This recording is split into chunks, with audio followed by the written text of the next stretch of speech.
Okay, so I had a dream 1 week before I was going to leave for Japan on jet. This was 1992, and not 1892. This was 1992, and I had a dream that I went to my new apartment or whatever that I was going to be in Japan. I was with a friend of mine. It was a friend from college who had lived in Japan. And she set me up and she was like, here you go. And she's like, okay, bye. And then I was sitting there and I was like, what do I do now? And it was this horrible, awful feeling. And then fast forward a week or so later, I'm in Japan, done with orientation and everything. And this was pre-internet, like nobody had internet. So nobody had phone numbers. You know, there's no way to communicate with all the nice people you met at Tokyo orientation. And I get taken to my apartment by my shiakusho people. They drop me off, say goodbye, and then I'm sitting there, and it was like, this is the dream. This is what I just dreamt. I've never had that in my life before or since then. And so I was very open to taking a leap of faith. So the other thing, one of the things that I said I really wanted to do when I got to Japan was to do some sort of martial art. Because, well, on one level, because I told myself because I want to learn about Japanese culture, but really because I was a very scrawny, skinny kid growing up, and I kind of wanted to be able to defend myself, or, you know, I wanted to be able to stand up for myself. So I was always kind of keeping my eyes open for something. And I noticed behind my building where I lived was a little jinja, or otera, or jinja or something, and I would see these guys in white gis kind of, you know, doing stuff. And I was like, maybe I should go in there. But I was kind of nervous. I really didn't know any Japanese. You know, and that was very frustrating because I would sit in my apartment and I was literally, it's hard to picture now, but I was scared to kind of go outside and walk around. And so going out and doing things like that just felt very intimidating. But one day I decided I was going to do it. And I went in there and I see all these guys and they're wearing their gis, except they all have little Nazi symbols on them. I'm a nice Jewish boy from New Jersey. So, but I knew enough to know that they weren't Nazi symbols, but it's still hard, right? It's still, like, you can't not know that. So I go in and I was just getting to a point where I could sort of hold up a conversation. And when I expressed the interest, they were like, oh yeah. And they didn't speak any English. And not only that, they spoke like guy Japanese, so I couldn't understand. It wasn't like it was helping me, you know, improve my Japanese necessarily. But I started going, and I started going regularly. I got my own gi with a little Nazi symbol, and I would get videos and send them home to my nice Jewish parents of their nice Jewish son in Japan doing Nazi karate. And it was, so this was, but it turned out this was something called Shorinji Kempo. And I'd never heard of that before, Shorinji Kempo, which I've since learned I think is what Shaolin is in Japanese. Is that right?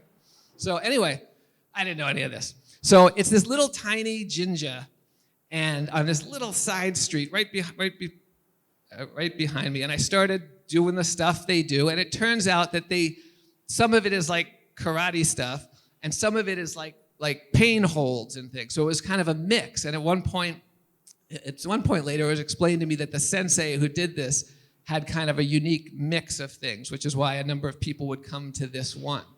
And so, you know, in the winter, it would get cold, and we'd still be training, you know, and we'd really be like kicking and hitting each other and stuff. And I started doing like knuckle push-ups every time, and I was getting good at it. I was feeling tough, okay?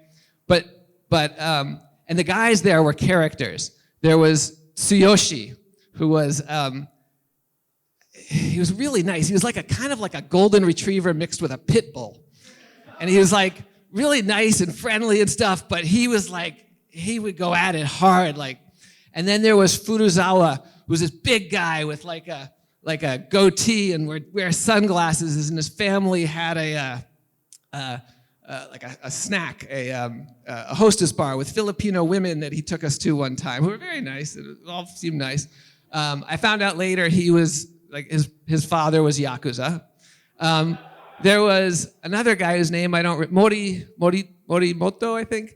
And he was like one of those rockabilly guys, Like, I didn't realize it because I'd always see him in the gi, but it turned out that he would like do rockabilly all the time. So all these characters, and then the sensei who was like very friendly and smiley, but like he'd hurt you. And when my brothers came to visit and we had like a little party and stuff, they wanted him to show him stuff, and he hurt them. He really hurt them, and they were on the ground like trying to laugh, but like, what the hell is going on here? So I was told one point, like I never really knew what was going on. I just kind of did what was there, and I was told that I have to start practicing with Tsuyoshi doing these kata, these forms, and it's like you do a fight, but it's choreographed. So one person punches, and then you know to block, and then you go back, and it's like doing a Bruce Lee movie kind of a thing. So we would practice this all the time, and we had this whole routine down, and I was pretty good at it, but I knew I wasn't great. And then there was this competition that we went to that, as it turned out, was in one of the junior high schools I worked at on like a Saturday. So I go there, and I realize that a lot of kids are like, "Oh, sensei!" And I went to 6 schools, so I didn't know them very well, and I was starting to feel very like obvious, and like, oh, they all kind of know me. And everybody looked really good, like really good form, and I'm like, that's not me. But Tsuyoshi and I got up there, and we started doing our routine. And as we did it, this look in Tsuyoshi's eye was really intense. And I realized, like, he's going all out. So when I blocked his kick, he had like a kick to the head, I blocked it, but he kicked me. And I'm like, I'm fighting for my life now. Like, I'm not even trying to do the kata. I'm like, ah, ah, and I'm trying to like protect myself because he's going all out. This is Tsuyoshi. Like, we used to all sit after practice. We'd go to the Circle K and like squat around and have the beer and stuff like that. Like this was the crowd. And I didn't know that because I didn't know anything. I couldn't read the cultural cues. I would have never gotten myself into this situation in the US. But here I was in this situation with these guys who were really nice to me, but we're all like low-level, probably Yakuza or future Yakuza. And so Tsuyoshi is like going after me, and we're done. And I was like, oh my God, thank God, And then at the end of it, they start announcing the winners of things. And they announced the winner, and it was us. And they said it was because, and we got this trophy, and they said because we had honki, we had true feeling. And I was thinking, Tsuyoshi had honki. I don't know if I had honki, but Tsuyoshi had it. And I kind of wonder if some of it had to do with me being a gaijin too, and I don't know. So anyway, I got this trophy, and I won this Shorinji Kempo tournament, like after not having no idea what I was doing, like going in there, which was pretty great. The epilogue is that after I left Japan, I got to go back a year later, and I met up with this one guy from the dojo who was like a little more, like, he wasn't like Yakuza level. I think his dad had like a factory in the town or something, a little more bourgeois level, bourgeoisie. And I said, how's everybody doing? He said, well, Tsuyoshi ran away from home and nobody knows where he is. So, and then I said, how about the dojo? And he said, the dojo doesn't exist anymore because the sensei was caught by his wife cheating. So he's not allowed to go out anymore. So I don't know what happened to everybody, but I had a good experience. Thank you.